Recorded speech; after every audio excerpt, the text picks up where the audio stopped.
Good. So, good afternoon. Thank you. It's nice to see such a diversity of people and positions and so on. So it's fantastic. So, this actually talk pertains to your life as much as the people that we serve on the day-to-day. So, what I want to take away is the idea that if we can understand human behavior and the neuroscientific correlates, then we're much better able to serve people and try to help them through the highly distressing experience of cancer. The fact is we can't separate the kind of psychological, emotional from kind of physical outcomes that we measure. So I take a couple examples: adherence to treatment. People who are so stressed they decide to give up on their radiation. They're so stressed that they can't tolerate their chemotherapy. And as well, a lot of our patients are going to be cured of their cancer and therefore have decades to live. And there's an opportunity to promote health in them and help them in not only the physical world but the psychological world. And lastly, the takeaway point is that we have the capacity to change our brains, and ultimately that will improve your level of happiness or whatever other trait you want to develop there. So it's fantastic, the neuroscience that's coming out right now. I'm covering a very large territory in this single talk. You might notice some themes of kind of reactive versus responsive brain or stress physiology, the idea that we can choose our kind of states of mind. And lastly, I'll try to make this pertinent to psychosocial oncology. Now, you're getting kind of two degrees away from the sources, so I'm relying on the authors that I've been following. They're all kind of scientists. Kelly McGonigal's a psych professor at Stanford. Dan Siegel's PhD, psychiatrist. All kind of very high level, drawing on the neuroscientific studies. But I'm not going to quote you the studies, I'm going to quote you the summaries of their summaries, so to speak. So I apologize, it's not quite as hardcore scientific as the typical talk. One of the authors I would like is Rick Hansen, and wrote 2 great books, Buddha's Brain and Hardwire and Happiness. His template, you actually share a lot of these slides with me, so you're seeing some of his slides as well. Just to define things, Mal, can you cover my call right now? Thanks. I tried to find you. I'm just for an hour. Can you just call locating, let them know? Thanks. Sorry about that. He is on call, by the way. So this idea of integrative oncology, it's the kind of the marriage between what we provide in the medical system and how people can empower themselves, levels of body, mind, and spirit. And ultimately, it's around this issue of treatment efficacy, improved symptom control, and ultimately the happiness of the patient. And it is evidence-based, so we're drawing on the science, and that is within the kind of Western paradigm, which is a whole other talk. But anyways, so how do I define this for patients? What is integrative medicine? So at the biggest level, it's kind of patient education, understanding the process. The next level, before they get to the medical system, then is getting the best care from the medical system. And even though I'll say this is extremely important, that the quality of the care we deliver, very, very, very important. And I'm going to focus more on kind of the self-advocacy, proactivity. And so, say again? Okay. It's okay. Great. Thanks, Heather. So I talk about health promotion, the 5 pillars of empowering the body. We'll focus today kind of on psychological, emotional levels, but realizing there's that kind of one level beyond that, which is a perspective on life and meaning, etc. So there's kind of spirit level there. So the focus is here.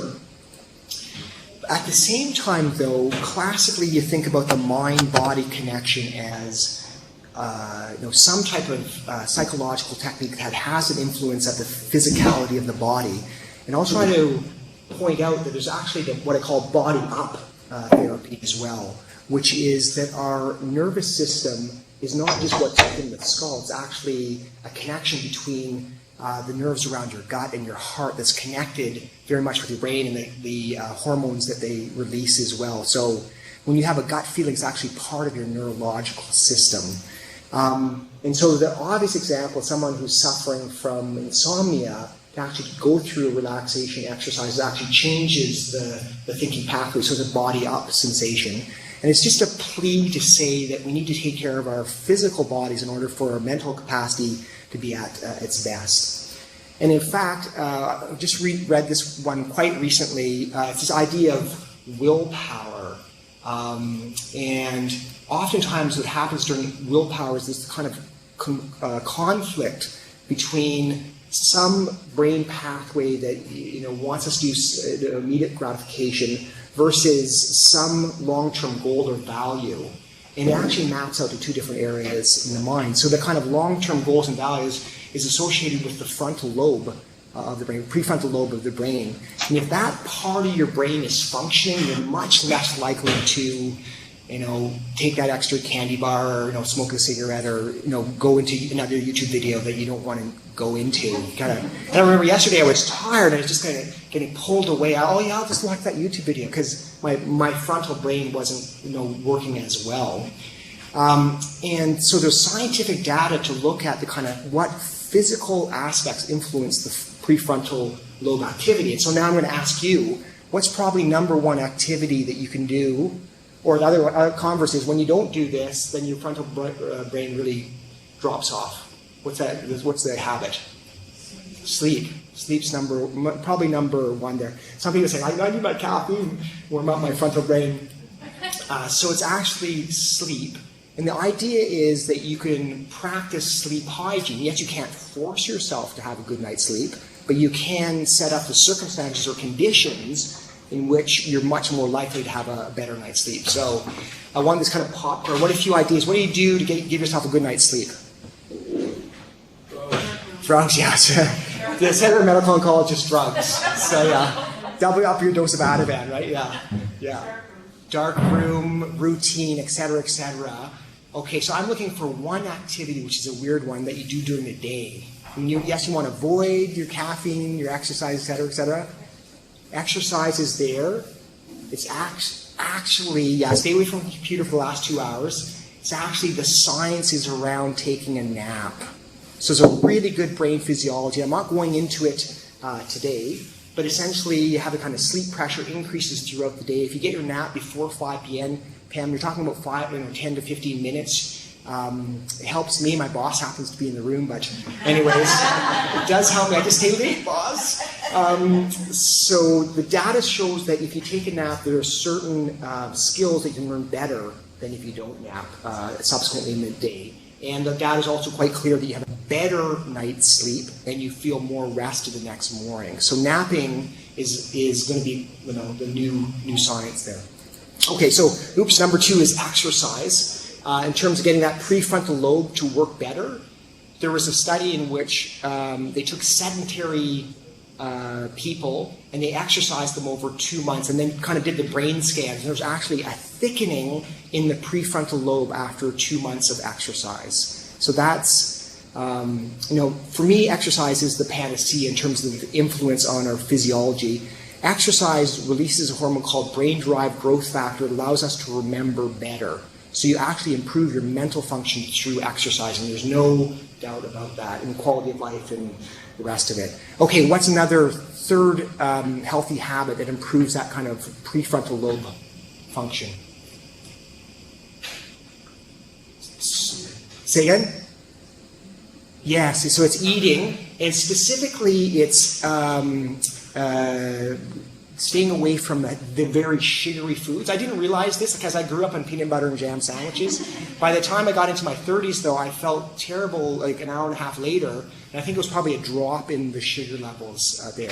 And so it seems like there's a plant-based diet that actually helps moderate that and allows the prefrontal lobe to function better. And then the last one that we're going to talk about to a fair degree is actually meditation. And in this study, they were looking at people who are suffering from addictions and trying to get them to stop their addictive habits. And so they taught them to meditate. It was 10 minutes per day over a number of months. They increased the average, their sleep by about an hour, so it went from 7 hours to 8 hours, but there was much less relapse within the addiction as well. And we're going to go into much more around meditation throughout this talk. So all to summarize, body up. from kind of healthy habit and allowing yourself to make better decisions. So, this is also, we're thinking about health promotion within our cancer patients. This is a study released by 200 plus research scientists around the world. Essentially, about 15% of all cancer is related to obesity, but then there's the kind of diet there, lack of exercise. We're probably talking a third of cancers could be prevented. And think about our patients coming through and then getting a secondary cancer over the decades. Other body-based therapies, lots of randomized study here. And I just want to touch on acupuncture because it was kind of interesting for me just to read around this a little bit. So from the kind of Chinese medicine philosophy, this idea that we have kind of energy within our body and we have a flow of qi, that the needles actually stimulate in a sense of flow. But if you look at that from a neurocorrelative perspective, you're actually getting releases in neurotransmitters. And so going up the afferent pathways, coming through the thalamus into the periaquidal gray matter, actually releasing opioids. So the endorphins are released during acupuncture. And, we give naloxone, which is a kind of anti-narcotic medication for those who've had an overdose. So naloxone can actually prevent the pain relief from acupuncture. So it's not just a placebo underreporting, it's actually changing the physiology within the brain itself. So acupuncture, this is Linda Belknap's slides, and she's part of the complementary medicine community in Canada, a nurse in BC, actually now in Toronto. So the recommendation is it can be used for pain, nausea, even now I'm going to show you something around hot flushes and even radiation-induced dry mouth. Yes, we want to be smart about it and not do it with certain problems I'm listed there. This man is saying, that's odd, my neck suddenly feels better. Hot off the press, randomized trial from a month ago, 120 women with breast cancer suffering 2 bothersome plus hot flushes per day, randomized to the I think it's 4 sides, could be 2 sides with a double placebo, but anyways, 8 weeks of once a week electroacupuncture versus gabapentin, which is a medication we often give for hot flushes. And then there was the placebo control and as well sham acupuncture where they setting the needle down, but the needle automatically retracted back into the kind of sleeve type thing. And then they measured the hot flush frequency at the 8-week point. And the score is made up, it goes from mild, moderate, severe, and very severe, and you get 1, 2, 3, and 4 points for each one. So you kind of get a composite score through 24 hours, number of hot flushes, kind of times its severity. And you can see that the electroacupuncture had the best improvement in the hot flushes. So on average, compared with placebo, it inhibited 1 severe hot flush compared with placebo, although or maybe 2 moderate hot flushes. And interestingly, gabapentin was even worse, or well, similar to the sham acupuncture. So they stopped the trial and the treatment at 8 weeks, but at the 24-week point, they revisited these women, and again, it seems that there's a prolonged hot flush benefit in those who are actually going through acupuncture. And in this case, the placebo was better than gabapentin at that point. And lastly, there's adverse effects. So we're actually giving people pills. They're going to have side effects from the pills versus much less with actual acupuncture. So body up is the idea here, and there's more to the world than what we see. So I want to get on to really thinking about the brain and how we can tap into the science. And the science is burgeoning. We've learned more. Like we've at least doubled our knowledge in the last 10 years about brain science. So it's just an amazingly burgeoning field, and the technology is taking us much further forward. So we want to kind of tap into this idea. I think about it from kind of evolutionary perspective. Like we are the product of evolution. So thinking about how that happened. So sure, there's been 3.5 billion years of life on Earth. but it took in that period of time almost to get multi-celled organisms. And about 600 million years ago, the organisms became so much complicated that they wanted to have a kind of a sensing system and a motor system, and therefore it required a nervous system to pass that energy on. And as the kind of iterations of evolution, passing on the genetics to the subsequent generations, you have more and more complexity within the brain tissue, essentially growing the brain over time. And 2.5 million years ago, our ancestors were, the brains were complicated enough to be able to make tools, which I think is pretty impressive. And the brains were only 1/3 that size. And so there's been a lot of kind of computational growth since that time. And partly, I'll take you through this. So 150,000 years of kind of Homo sapien, and so down and down and down, more and more specialization. Who has green, blue, or hazel eyes? Raise your hand. You guys are mutants. So 6,000 years ago, there were no colored eyes. And then there was one person in the Denmark region who had that mutation and became very popular. The kids were very popular. Kind of passed it along down the line. The majority of that time, those kind of tens of thousands of years, humans were living in tribes of 100 and 150. So that the success of the tribe, in a sense, dictates whether or not they can pass the genetics on to their offspring.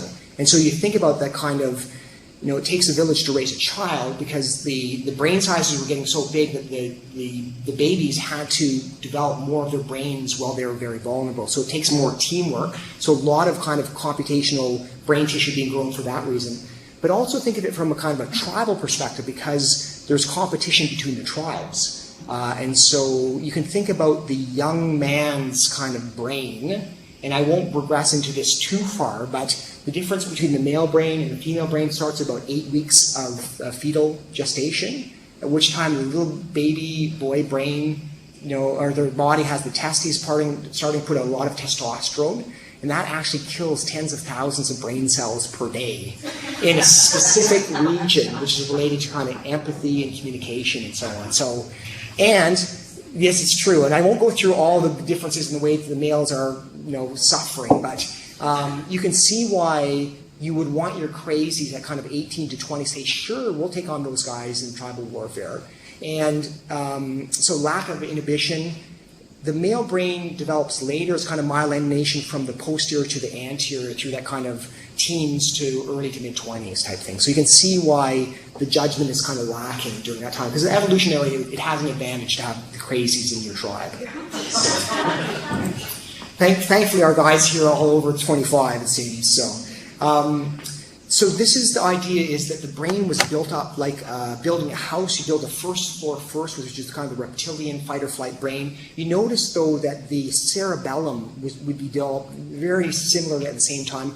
Incredible neurochemistry in the cerebellum by itself, but then you have the kind of paleo-mammalian brain, kind of limbic system, and then on top of that, you're putting the human brain, the kind of high-level thinking, complex brain. I'm just going to break that down a little more for you.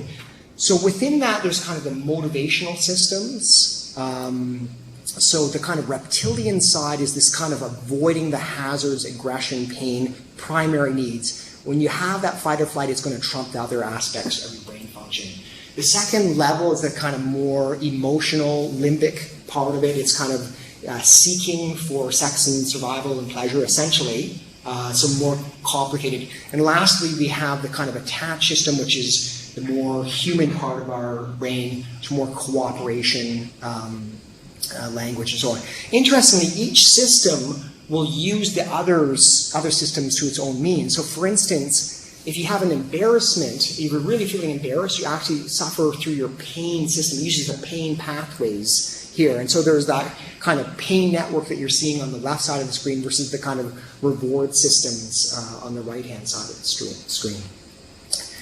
And this cartoon, the reptilian is saying, with all due respects, I find your disparaging remarks about reptilian brain unnecessary. So, anyways, I guess they get a bad rap. So the idea is that you're in that calm state, and your brain is being fulfilled. You actually go into a kind of tend and befriend kind of healing the body perspective. So that sense of peace, contentment, and love at those three levels of the system. That's called the responsive part of your brain. It's a much more functional level, and it kind of goes back to that prefrontal lobe scenario that I described earlier. When you're in that responsive mode, there's more greater wisdom and contentment overall, and that it allows the body, in some sense, to heal. The hormonal systems start to regulate. You see life from a better perspective. And then it actually then promotes the pro-social behaviors that you're seeing here. So also less aggression, envy, jealousy, etc. We're more generous when we're in that kind of more peaceful, responsive state of brain. And you can see, you can just read even just the right column. So those different pathways then experience the kind of sense of safety, the sense of gratitude, the sense of connection and closeness. So that's the responsive brain. And when we're in that responsive brain, and one of the key ideas here is that as you practice those states of mind, they become more like traits. You kind of ingrains, actually stitches it into the kind of physiology and physicality of your brain itself. And therefore, we respond to the same challenges in the world with a more kind of responsive perspective. But we're human, we're products of evolution, and therefore, if we're disturbed or threatened from whatever way within any of those systems, you turn yourself over on kind of the stress pathways, and that has effects that I'm going to go over in the body.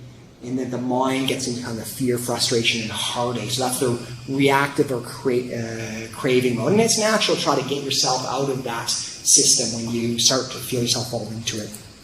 And so more ignorance and suffering when we're feeling stressed there. And again, reading the right-hand side, that sense of fear and anger, greed and longing, and kind of loneliness, jealousy, shame type feelings happen when we're in the more stressful state of mind.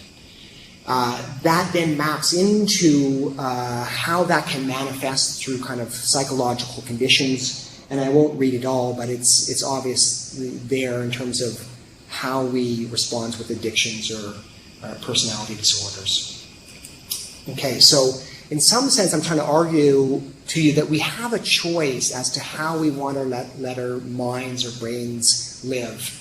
And the same challenges are going to be in the world, but we can actually decide how we want to approach those challenges, how we want to allow our brains to connect. The idea then is that there are multiple kind of pathways within your brain. All of them can tap into the kind of more fight or flight or the stress reaction. And so from the kind of literal perspective, if you're walking along the sidewalk and the taxi comes over the curb and about to hit you, you will have a stress reaction. It's a natural, normal thing. That's the real thing, probably what it's designed to do. If the patient perceives their life as being threatened, suddenly, you're in the office, you're feeling fine, the person says to you, you've got a cancer diagnosis, then the perception that your life could be shortened also causes the same stress reaction. But then there's the ego threats, because in the Serengeti, if you were ostracized by your group of 100, 150 tribe mates, that was as good as a death sentence. And so therefore, having kind of a social conflict causes that same kind of stress reaction. So naturally, if you're in an argument, that causes it. If you're worried about being ostracized for whatever reason, that also causes the stress reaction. Fear of the unknown, it's natural to try to be able to plan, and so the natural thing for most cancer patients is to perseverate over something that's happening within their lives, whether it's financial relationships or their health or whatever else. So that's a natural stress reaction. So I'm sweating here. I'm just going to sweat. It's a tough crowd today.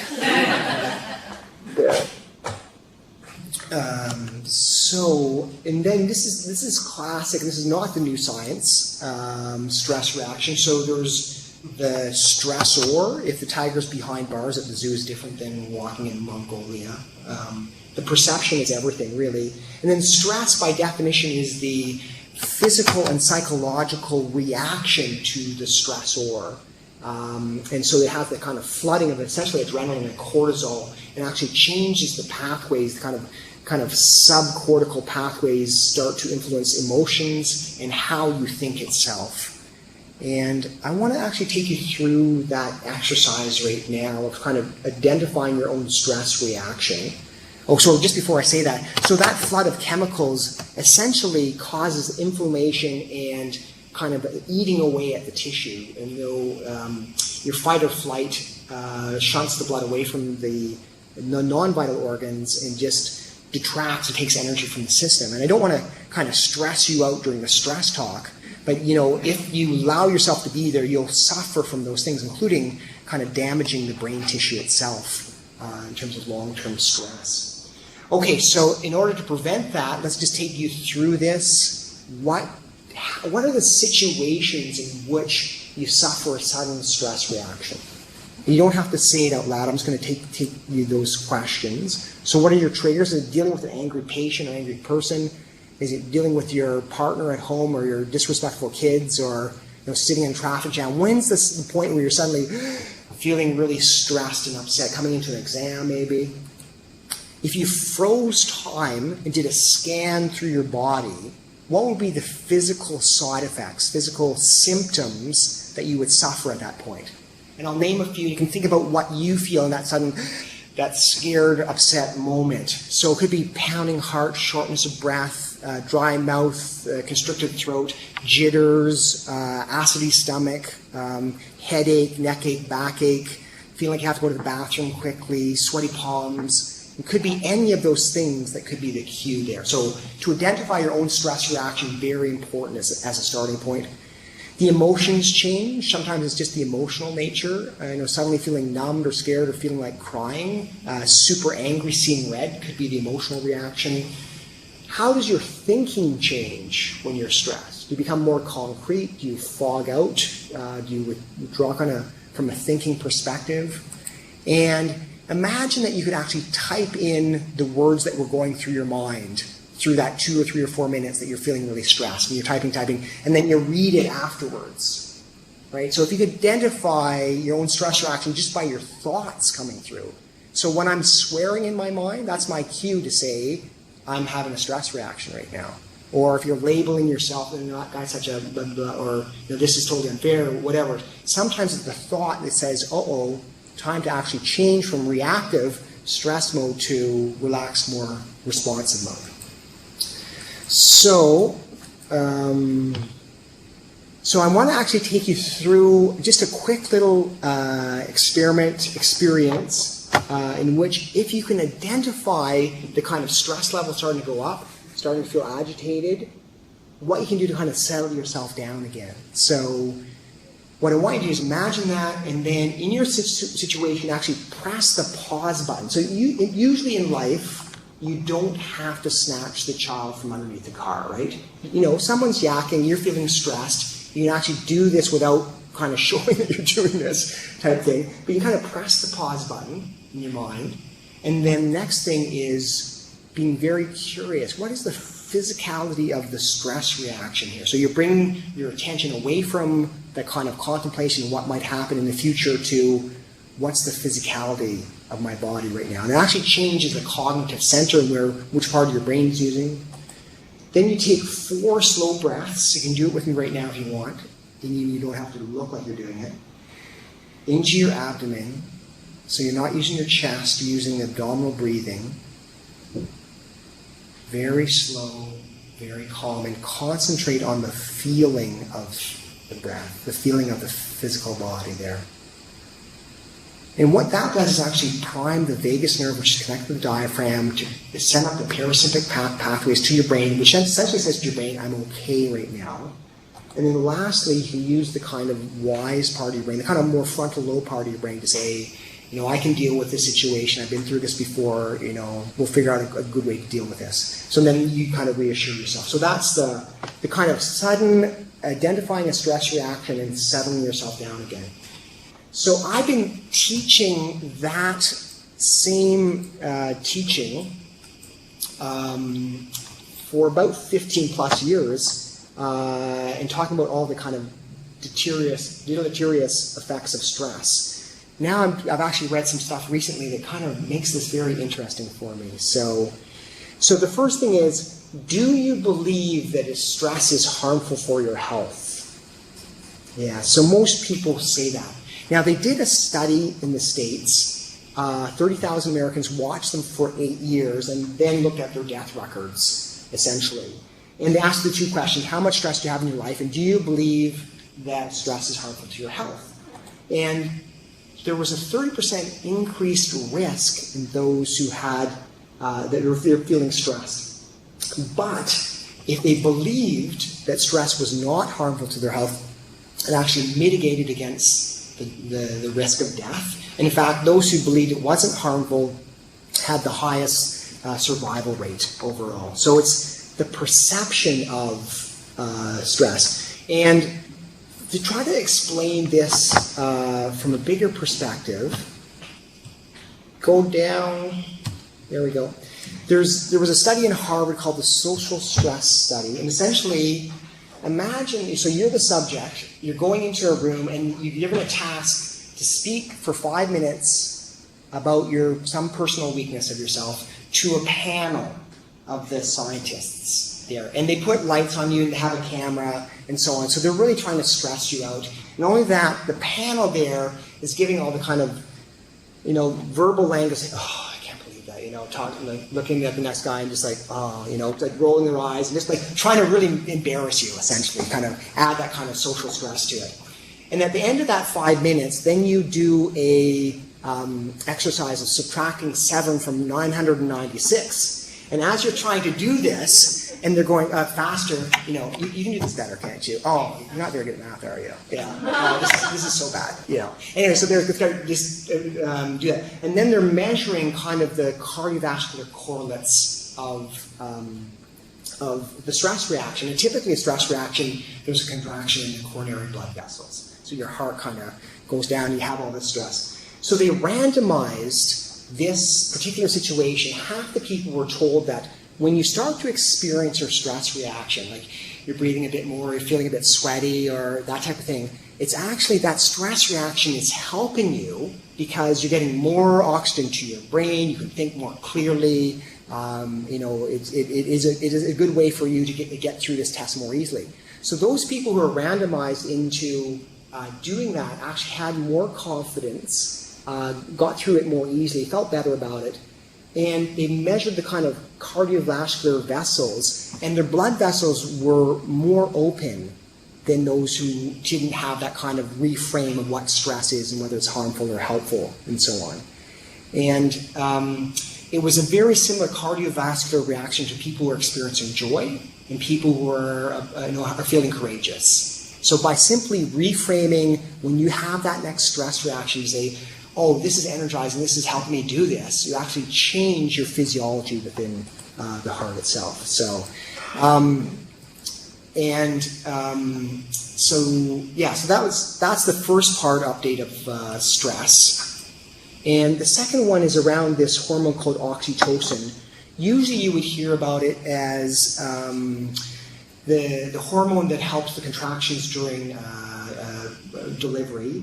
Or release of milk from the breast, so kind of that down response. But there's also, it's kind of called the cuddle hormone as well. It is released when, give and receive a hug and kind of think about other.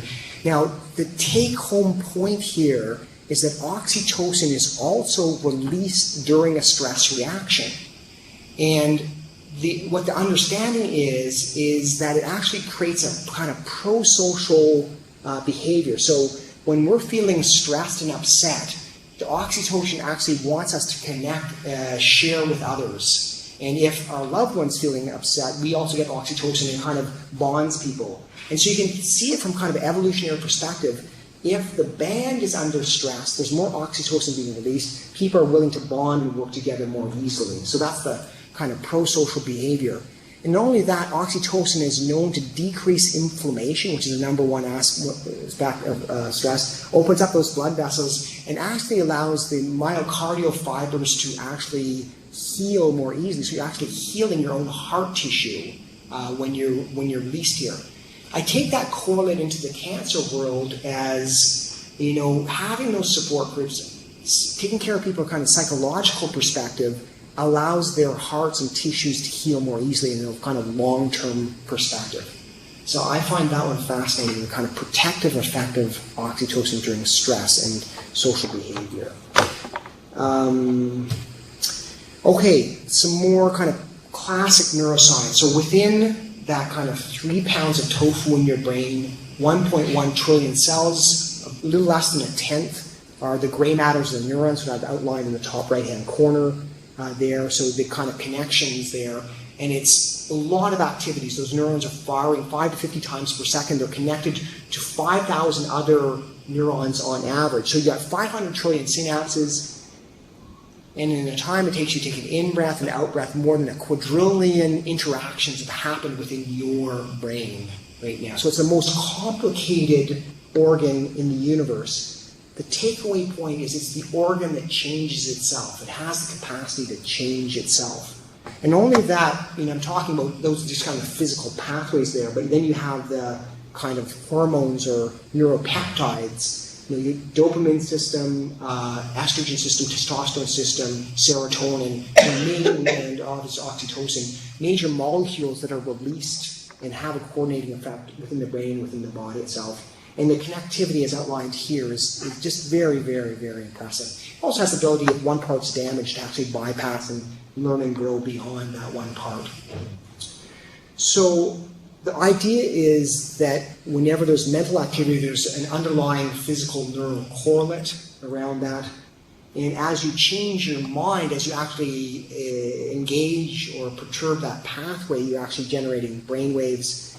And if you don't use that part, if you don't use it, you lose it. And that as you create more and more firing between the different sections of brains, they start to wire together. So it's what they call experience-dependent neuroplasticity.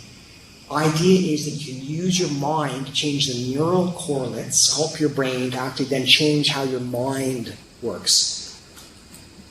So I want to say, and I'll give you the kind of a short version of this, is most mornings I wake up and I meditate for maybe 15 minutes, 20 minutes, maybe up to half an hour. And my meditation practice is pretty boring, so nothing mystical. I don't levitate or anything like that. So I sit on a mat and I bring my attention to my breathing. And within about 2 seconds, 3 seconds of that, I'm starting to think about what I need to do today. Now, there's a DRO meeting today. Which subjects am I going to bring up? Oh, if I say that, that person's going to say that. So I start to plan, and all this kind of, often la-la land. And at some point, I recognize that I'm thinking about the future, and I bring my attention back to breathing. And within about 2 seconds of that, oh yeah, I remember the last DRO meeting, and there's like silence, and then I cracked that joke, and then nobody laughed. And why don't I just shut up sometimes? And at some point in time, I realize that I'm thinking about that, and so I bring my attention back to breathing. And 15 minutes is like a couple dozen times I'm often like thinking, and bringing my attention back. And the days that I meditate, I actually do feel more calm at the kind of 15, 20 minute points, like I'm relaxed into my body, I feel better. I think I'm a better physician. I think I'm doing one thing at a time. I'm more compassionate. I just feel like my brain is in a different mode. And the science shows that one of the things is it really trains attention. It's as if you're turning down the dials on all the other aspects and the 25 inputs that are hitting us at every instant type thing. You're able to focus there. And that's been my experience. It's really, really helpful for me as a person at the time. I also wanted to show you the hand model of the brain, because it's something that you can help explain or you can help teach others. So essentially, the base, this can be, the arm can be the spinal cord. The base of the thumb can be the kind of primitive brain stem area. And then the thumb is the limbic system. Yes, there's a thumb on the other side too, but the thumb can be the limbic system. And then your prefrontal cortex, the cortex kind of wraps over top of it. And you can see the kind of relationships between those different pathways. So as you practice meditation, you're actually strengthening the prefrontal lobe, which is going to dampen down some of the limbic system. So the anxiety that you're kind of suffering here gets dampened down by the stronger prefrontal cortex. So there are neural benefits then. And now, to me, this is really interesting. So the insula is the first one listed up top there. It's kind of in the temporal lobe. it has to do with what they call interoception, which is being aware of the sensations that are happening within your body itself. So that's also related to being aware of social self and being aware of the emotions of others. So as we tap into our own and get better at reading our own kind of internal sensations, we get better at reading the emotional content in other people. The hippocampus is an area that actually has growth in it. I wouldn't have said that 5 years ago, that the brain actually grows new cancer cells, new cells. So for instance, the taxi drivers in London, England, that go through a 3-year course of learning the kind of spaghetti-style streets of London, England, their hippocampus is actually thicker at the end of 3 years than at the start of 3 years, because of all the learning that they're having to do to kind of put that in there. And then the prefrontal cortex is what I've been talking about mostly to date. Our moods generally, yes, we have a predisposition to mood, but between the activation of right frontal lobe and left frontal lobe, the more left frontal lobe activity you have, on generally the happier you are, the higher on the right side, the more depressed and down you can feel. Yes, there's this idea that can be kind of a greater consciousness there. And preserved telomere length. So this idea that at the end of our chromosomes are these little molecules called telomeres. And if we're feeling stressed, the stress hormones kind of eat away at the ends of our chromosomes. So you actually can preserve the length of your chromosomes by practicing a meditation technique and actually probably decreasing the inflammation there. So that's the neuro benefits. This is an interesting study looking essentially at long-term meditators and kind of using scans over time. And the long-term meditators have a visually thicker aspect of the prefrontal lobe over the decades, where most of us will kind of lose that kind of 3% tissue over that time. So by practicing something, you maintain it. If you use it, it gets stronger. And lastly, is the physiological benefits of meditation. So decrease of the cortisol, better immune function, helps with lots of conditions, especially cardiovascularly, and even healing around post-operatively. Psychologically, I worry about this coming from a kind of medical student perspective, physician perspective, is that we can lose compassion with time. So we can actually practicing that, actually changing the pathway into a more responsive perspective.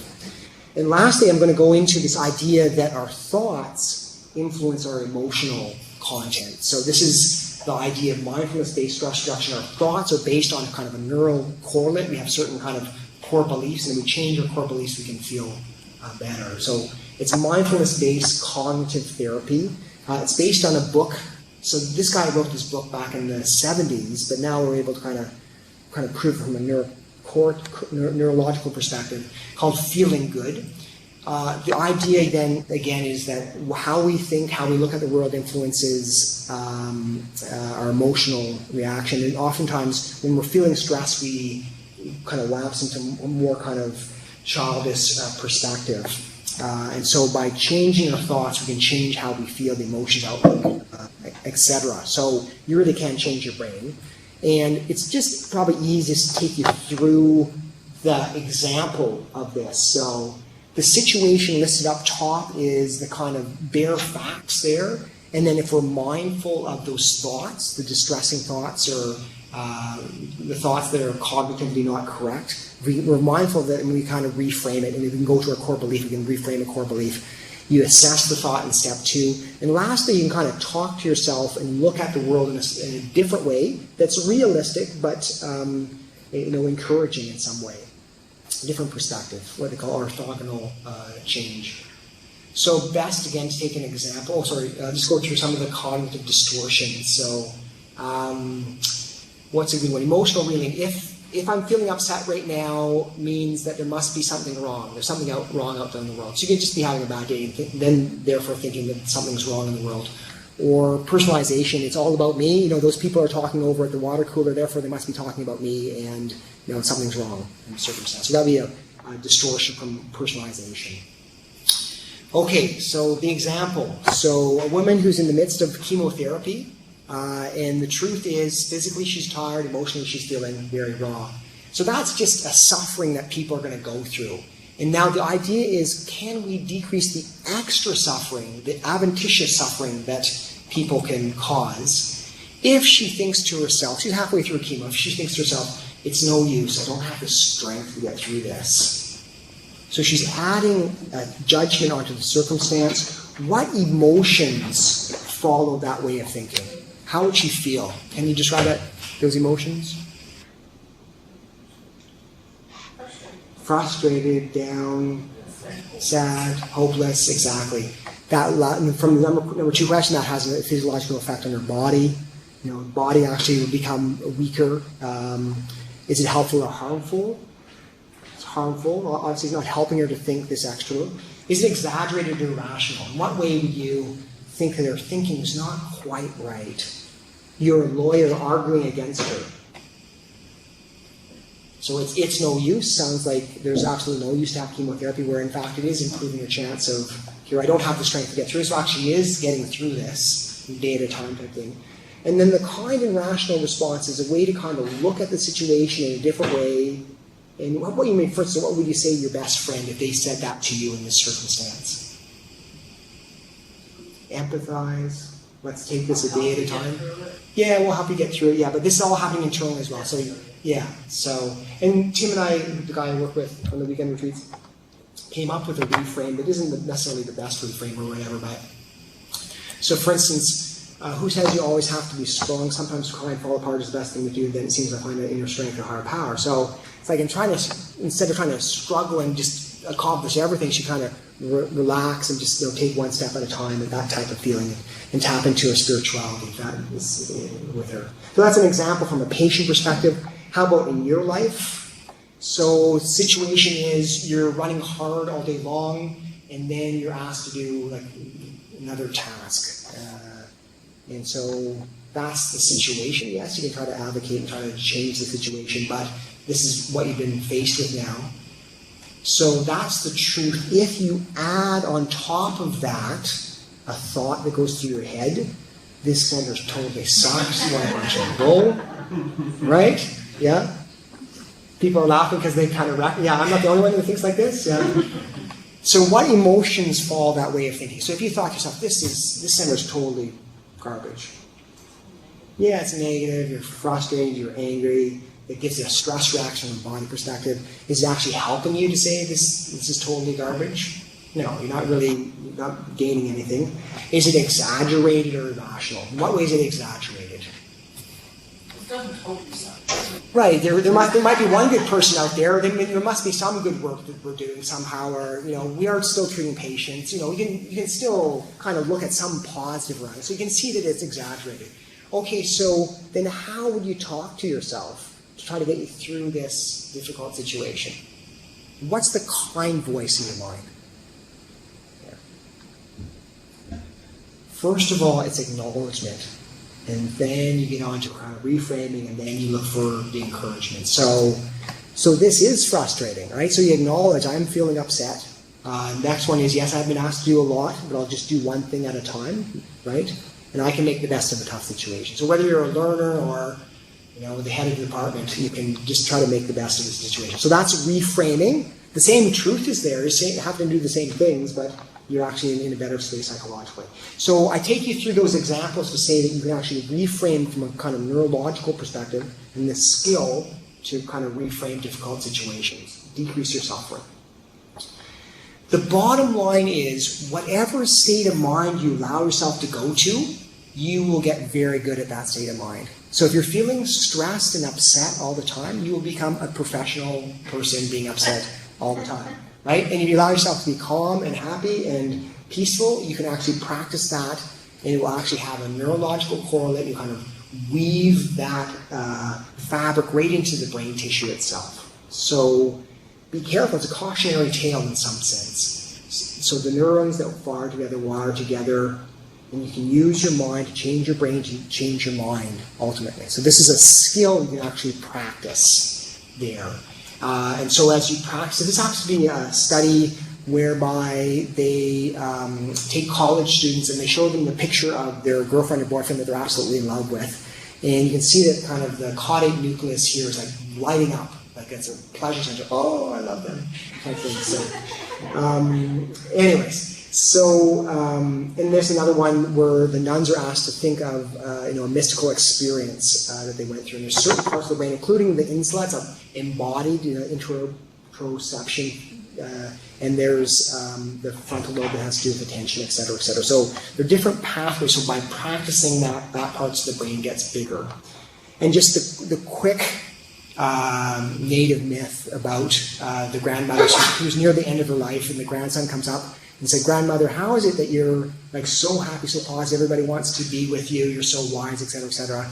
And she said, "When I was very young, I understood that there were two wolves in my heart, the wolf of love and the wolf of hate. And the wolf that would grow would be dependent on the wolf that I fed." Right? So essentially, we can feed that part of our hearts that allows us to grow and get stronger in the domains that we want to get stronger in. And so the idea is by practicing having those states of mind, it actually gets ingrained into neural tissue, into the traits. But in order to ingrain it, you actually have to activate it, have the experience, and actually install. Give your brain long enough to actually set down the pathways there.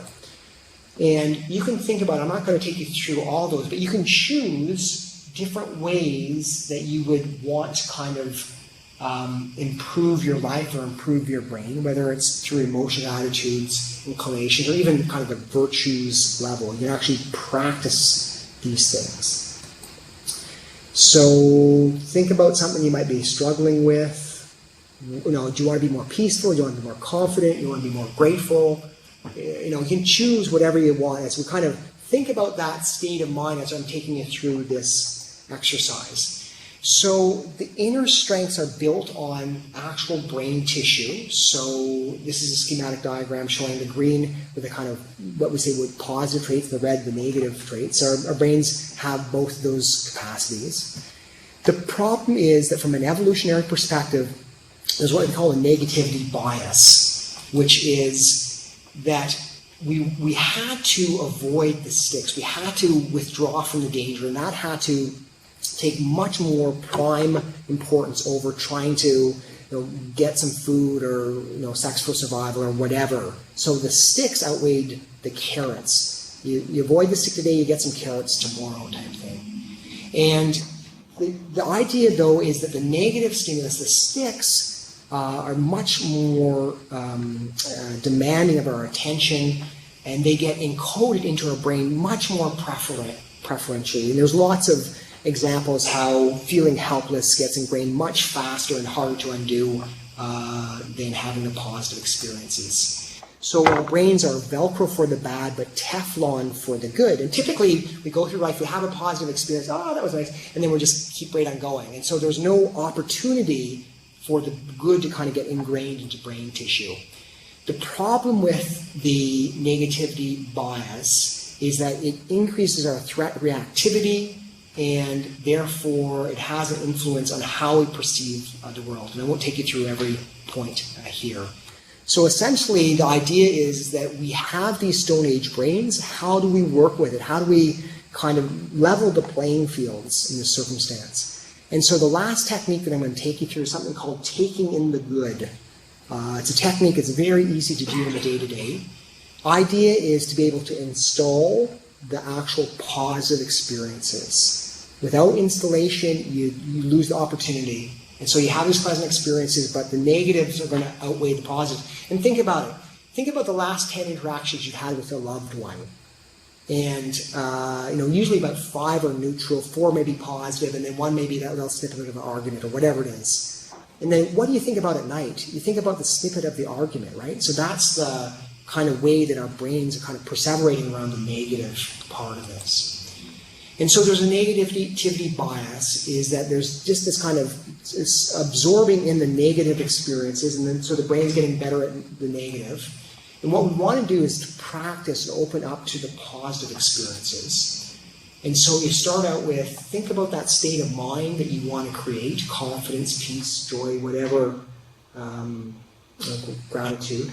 So you have experience, either literally give yourself the experience by doing that thing, or think about a situation or a time when you went through it. So have the experience, and then really stay with it, enrich it, and that's typically, I'm going to tell you to stay with it from a period of time. And the enriching is that kind of duration, the intensity, having a perception from multiple modality, think about from personal relevance perspective. We absorb it. You think about it actually installing. It gives you more time for installation.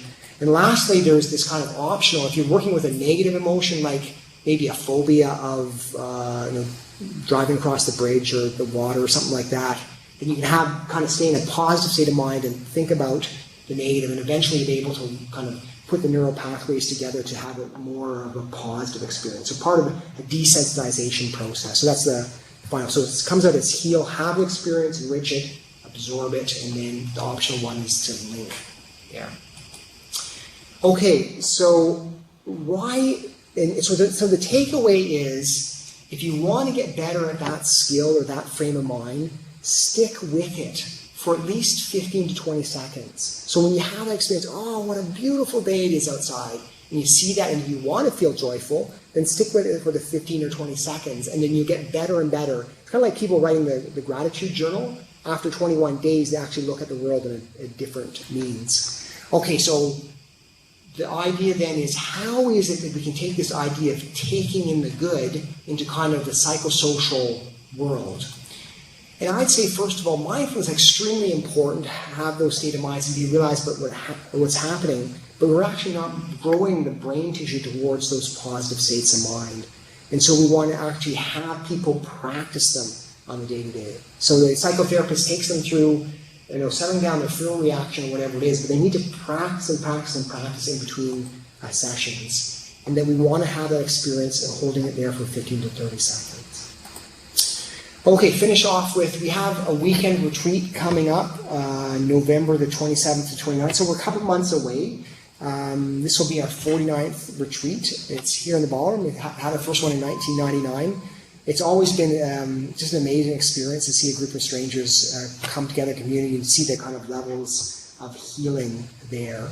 So if you run into patients, people who have had a cancer diagnosis who are wanting to go to a deeper level, psychological, spiritual aspects of healing, please refer them to our website and our retreat coming in a couple months' time. So I think that's it. Healingandcancer.org. Thank you. It was a lovely, lovely audience today. And I guess I'll take some questions now, so thank you.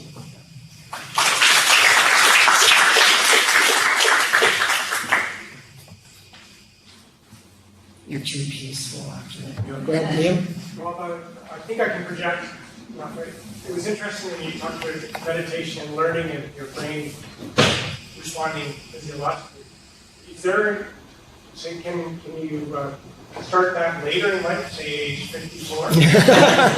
Better, 20? Is there any benefit to starting earlier? Or yeah. This is. So thank you so much. And I forgot to mention, the idea is that our brains continue to change and grow throughout our lifetime. So even within the last weeks of our life, we can actually practice. So even over the 21 days of writing gratitude, you actually change the physiology within your brain. And no, you don't have to start in your 20s to have a profound effect on your brain subsequently. So that's the amazing thing about the brain, is its ability to adapt and change to the environment. And that continues to happen. And just, I had mentioned as well that we actually grow new brain cells according to new experiences. So there's hope for old guys like you and me. So, thank you. Go ahead. I thought the info about your perception of stress as either a challenge or an opportunity was really interesting. And the survival outcomes, is it causative or is it correlative in that maybe people who perceive stress as a threat are predisposed to other negative behaviors? Right, yeah. I mean, is it selection?